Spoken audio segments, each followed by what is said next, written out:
E o governo Bolsonaro está prometendo uma nova política para o gás, inclusive o gás de cozinha. A verdade é que, pelo menos nos últimos tempos, aumento constante do botijão de gás afetando o orçamento da população. Agora, o governo está prometendo novidades. Confira por quê. Combustível usado por indústrias, termoelétricas e no abastecimento de automóveis e condomínios, o gás natural brasileiro é um dos mais caros do mundo, perdendo apenas para a Finlândia e Suécia. Aqui no Brasil, o metro cúbico do gás natural custa em média $14, valor bem acima do praticado em outros mercados. Para consumidores industriais em países da Europa, por exemplo, o preço médio foi abaixo dos $9 em 2018 e nos Estados Unidos, um pouco mais de $3. Hoje, toda a cadeia produtiva de gás no Brasil é controlada pela Petrobras. A estatal é responsável pela produção, escoamento e processamento, transporte e carregamento e a distribuição para termoelétricas e demais consumidores. Um processo que agora pode se tornar mais barato com a abertura do mercado e a participação de empresas privadas no setor. O programa do novo mercado de gás, lançado pelo governo federal nesta terça-feira, prevê a quebra do monopólio de produção e distribuição da Petrobras e a abertura do mercado de gás no Brasil.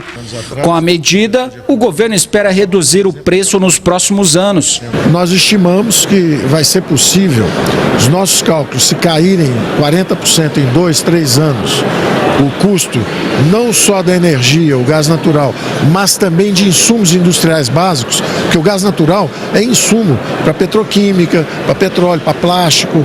Então, se nós conseguirmos realmente derrubar isso em 40%, estima-se uma possível reindustrialização que pode chegar até 8% do PIB em até 10 anos após essa queda no preço da energia e da indústria básica. O conjunto dessas medidas, senhor presidente, colocará o país no centro de atração de investimentos e, ao mesmo tempo, o projetará para posições jamais pensadas, como, por exemplo, a de estar entre os 5 maiores produtores de petróleo e gás do mundo até 2030. O presidente Jair Bolsonaro elogiou a equipe de ministros do governo e disse que estão empenhados em mudar o país. E a força que nós temos para seguir nesse destino é a confiança em nós e em vocês, o povo que merece e deve ter da nossa parte e sempre terá absoluta lealdade. Vamos esperar agora na prática como vai ser. Destaques do momento. O governo faz reunião com caminhoneiros para definir a nova tabela do frete. Secretaria Municipal da Saúde lança alerta com relação ao sarampo.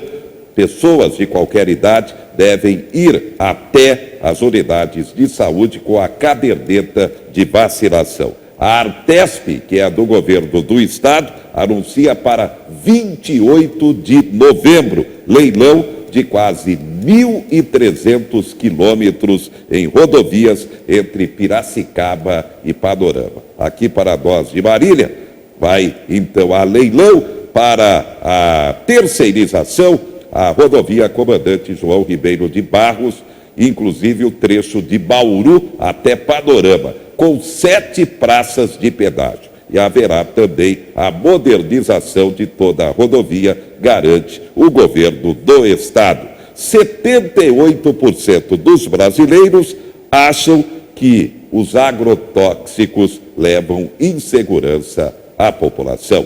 Destaques do momento. Estamos no mês de julho, mês de alerta com relação às hepatites e aqui em Marília, rotarianos promovendo também uma retaguarda importante em termos de campanha, em termos desse alerta. Estamos recebendo Silvio Ramiro, ele é secretário do Rotary Marília de Dirceu. Silvio, boa noite. Boa noite, José. Como é a participação do Rotary nesta campanha? Estaremos na feira noturna, na Avenida das Indústrias, em frente ao Poupa Tempo, amanhã das 18 às 22 horas, onde estaremos disponibilizando 300 kits Kits esses que são gratuitos e muito rápido, ou seja, as pessoas não deverão perder essa experiência de estar indo lá na feira noturna para que a gente possa, junto com a Secretaria da Educação, a Secretaria da Saúde, está colhendo esses kits, essas amostras para verificar se as pessoas têm o problema ou não. Ou seja, quanto mais cedo detectar o problema, mais fácil e mais tempo de cura, ou seja, 98% de cura se detectar em tempo hábil. É mais um trabalho de coletividade dos rotarianos, não, Silvio? Sim, estaremos em mais ou menos 15 rotarianos do Marília de Dirceu, fazendo abordagem às pessoas para que os funcionários da prefeitura, ou seja, serviços de saúde, estejam fazendo a coleta adequada e tudo gratuito, no horário das 18 às 22 na Avenida das Indústrias. Bem, hepatite zero, como se deu o envolvimento do Rotary, dos rotarianos nesse trabalho? Os rotarianos estarão nesse tempo que eu disponibilizei, ou seja, que eu coloquei para você, e tentando evitar que as pessoas não tenham um tratamento adequado, porque em 50 países no mundo todo vai estar acontecendo essa campanha, em dois continentes, o continente da América do Sul e o continente africano. E em Marília nós não podemos perder esse tempo, ou seja, nós temos também que estar à frente, avançando, fazendo com que as pessoas participem e os rotarianos tomando frente desse momento. Há quanto tempo os rotarianos estão envolvidos com esse trabalho, Silvio? 20 anos. Há 20 anos que os rotarianos estão envolvidos com esse trabalho muito importante de prevenção, ou seja, porque 400 milhões de pessoas no mundo têm o vírus e não têm o conhecimento por não fazer o exame precoce, ou seja, com tempo, para que possa detectar e ter a cura o mais rápido possível, em total de 98%, como eu frisei agora há pouco. Mais algum destaque sobre esse trabalho dos rotarianos com relação à campanha contra hepatites? O trabalho é dignificante, ou seja, é muito importante, estamos à disposição e amanhã estaremos abordando as pessoas, ou seja, pessoas inclusive com maior de 40 anos de idade são as pessoas que mais têm a predisposição de estar alcançando esse vírus. Então nós vamos fazer os exames e as pessoas nos procurem, por favor. Muito bem. Obrigado, Silvio. Parabéns aos rotarianos por mais esse trabalho de coletividade, de integração com toda a sociedade. É uma realidade. O endividamento da população é cada vez maior. O Brasil tem hoje cerca de 65 milhões de endividados. Confira a matéria. O Ivan caiu na armadilha do cheque especial há mais de 10 anos. Perdeu o controle da dívida e até hoje não conseguiu colocar as contas em dia. Uma banca de advogados comprou essa dívida, não sei que dívida que é, mas eles dizem que compraram a dívida e que eu estou devendo para eles. Essa associação recebe cerca de 600 pessoas por mês em busca de socorro para resolver problemas com juros bancários. Uns adoeceram, outros perderam emprego. Hoje, alguém que perde emprego, a recolocação desse mesmo cidadão no mercado, empregado no mercado, está girando de 4 a 5 anos. O camarada tem cartão de crédito, o cara tem cheque especial, ele desiste. Ele fala, eu não vou pagar, eu não tenho como pagar. Há um vilão escondido sob o cheque especial e o cartão de crédito, os juros compostos, popularmente conhecidos como juros sobre juros. É uma tradição no Brasil passar o valor das taxas mensais ao consumidor, que muitas vezes não é informado da bola de neve que elas podem gerar. Os juros do cheque especial e do cartão de crédito estão próximos de 300% ao ano.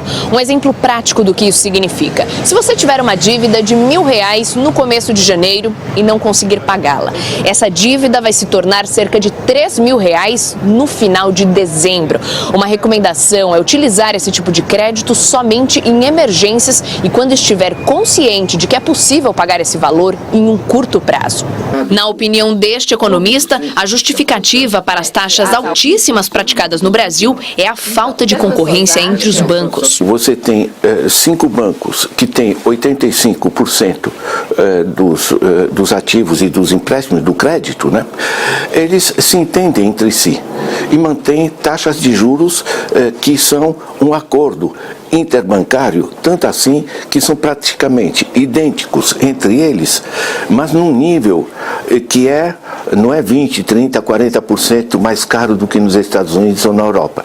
Nós estamos falando uma diferença de 800% a 1.200% relativamente ao resto do mundo, né? A gente acaba se enrolando de tal forma que entra no orçamento familiar e os juros de cada mês eles vão rodando e é um problema depois ainda acertar esses juros. Tive que pagar a dívida e aí eu fui pegar o cheque especial. E fiquei 3 anos enrolado. É tipo assim, um benefício na hora, né? Que você consegue arrumar o dinheiro, só que depois você fica com a dívida. Aí ele sufoca você. Como é que foi a sua experiência? Eu aprendi, não quero mais. A Serasa Experian contabilizou em março deste ano 63 milhões de pessoas endividadas no Brasil, o que corresponde a 40% da população adulta. Na comparação com março do ano passado, cerca de 2 milhões de pessoas entraram para inadimplência. A maior alta foi entre os idosos. E para evitar esse espiral de juros, há algumas saídas. O crédito para a pessoa física, bancário, e em particular o consignado, já são mais baratos. Então vale a pena converter o cartão de crédito e o cheque especial num juro, digamos, que seja menos escorchante.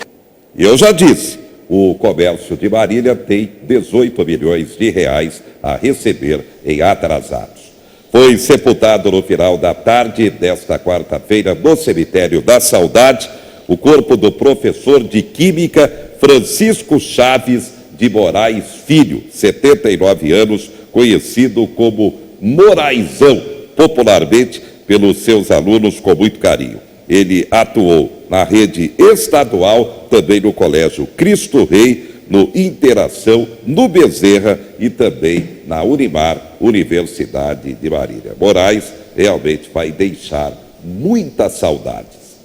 Bem, educação financeira e econômica. Os economistas alertam para essa questão. O governo do estado está prometendo uma retaguarda importante. O desemprego fez Rafael descobrir uma vocação, barbeiro. Depois de trabalhar na informalidade por 3 anos, ele abriu um salão no extremo sul de São Paulo. Para isso, fez um empréstimo no Banco do Povo, a juros zero, e apostou em cursos de capacitação. De gestão eu não sabia nada, entendeu? Aí foi lá que eu fui vendo um pouco mais na teoria e praticando um pouco mais aqui no meu comércio. O Rafael fez bem se especializar. Dados do Sebrae indicam que a cada 4 empresas no Brasil, uma fecha antes de completar 2 anos. E uma das razões é a falta de gestão do negócio. Para reduzir esses números e impulsionar o pequeno empreendedor, o governo de São Paulo lançou o programa Empreenda Rápido, que vai conceder R$1 bilhão em microcrédito nos próximos 4 anos, além de qualificar 1 milhão de pessoas em gestão empreendedora. A ação é uma parceria entre o Estado de São Paulo e o Sebrae, com participação do Banco do Povo, Desenvolve SP, Juscesp e Centro Paula Souza. É um fomento efetivo à atividade econômica no Estado, isso gera oportunidade, gera ativação também do setor de comércio, setor de serviços e também as pequenas indústrias, e isso responde à obrigação de um governo que elegeu empregabilidade como uma das suas prioridades. As ações começaram hoje com um mutirão de palestras e informações no Palácio dos Bandeirantes. Gleides testa produtos de beleza para depois vendê-los. Ela já saiu da informalidade e veio entender como melhorar as estratégias de venda. Eu não sabia se as técnicas que eu estava usando eram certas, corretas ou não. E agora na palestra eu vi que eu só preciso de algumas modificações, ou seja, investir um pouco mais para eu poder melhorar esse quesito. Para participar do programa Empreenda Rápido, os interessados devem se inscrever pela internet. O que a gente está fazendo que é inovador é integrando todos esses serviços e capacitando toda a nossa rede, seja do governo do estado, seja do Sebrae ou de todas as instituições parceiras, para que eles possam receber esse empreendedor e encaminhá-los para o serviço correto. Tá aí, importante realmente. Daqui a pouco, como está o mercado imobiliário? Morre aos 50 anos a advogada Babi Chaya. Ainda uma data que não pode passar em branco. 28 anos da cota de inclusão dos deficientes no mercado de trabalho. A gente volta já já.